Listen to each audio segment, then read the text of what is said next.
All right, we are on chapter 10 of the Five Love Languages titled Love is a Choice. And this is where Dr. Chapman gets back into explaining that, again, the Twitter-pated phase only lasts about 2 years max, and the timing may be different between the peoples involved in the relationship. But the point is that after that, love is a choice. Love is something that we choose to do, something that we move towards, actions that we choose to take in order to make love last a long time. He points out that we have the ability to make choices. And in those past, those choices have probably hurt our spouse. But we still have the opportunity to make choices. And because we have the opportunity to make choices, we can choose to do better. We can choose to honor each other's love languages, to try and do those actions that will help our spouse's love tank be full. He points out that during that Twitter-pated phase, the in-love experience, it may be the first time that an individual has experienced having a full love tank.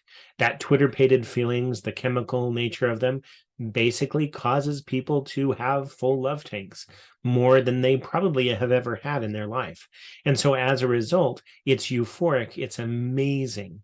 But of course, when the individuals come down off of the in-love experience, then they have to face the reality that they need to learn to speak their spouse's primary love language in order to cause those feelings of love to continue.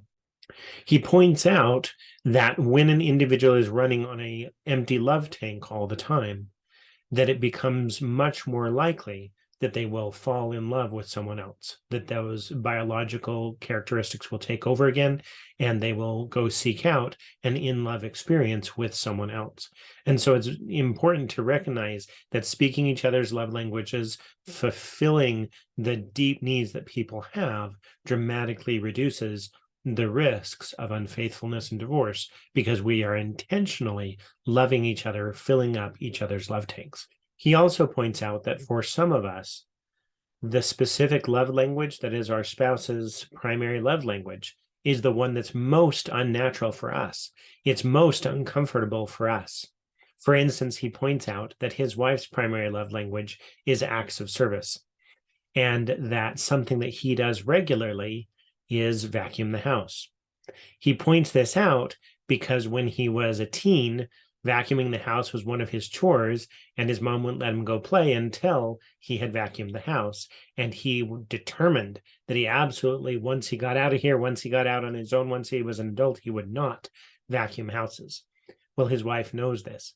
And so when he vacuums the house, she knows that it is purely an act of love, that it is only to show love to her because you couldn't pay him enough to vacuum, but he does vacuum the house because he wants to demonstrate his love to her.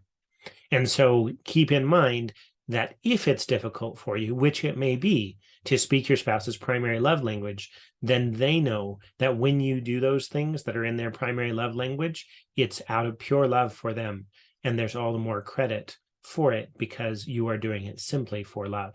This brings us to our scripture reference for this video of Ephesians chapter 5, verse 25, where it says, "Husbands, love your wives, even as Christ also loved the church and gave himself for it."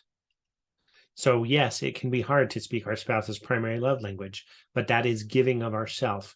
It's a clear demonstration of love. And to round out the chapter, he points out that yes, this is difficult, but love is something that you do for someone else, not for your own comfort. And that's really important for us to remember, just the essence of this chapter, that love is a choice. Love is something that you do.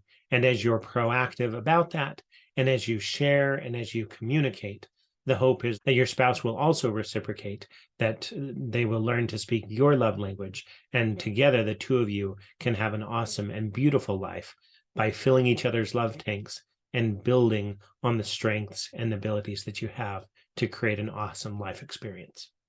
As always, the scripture referenced is in the description.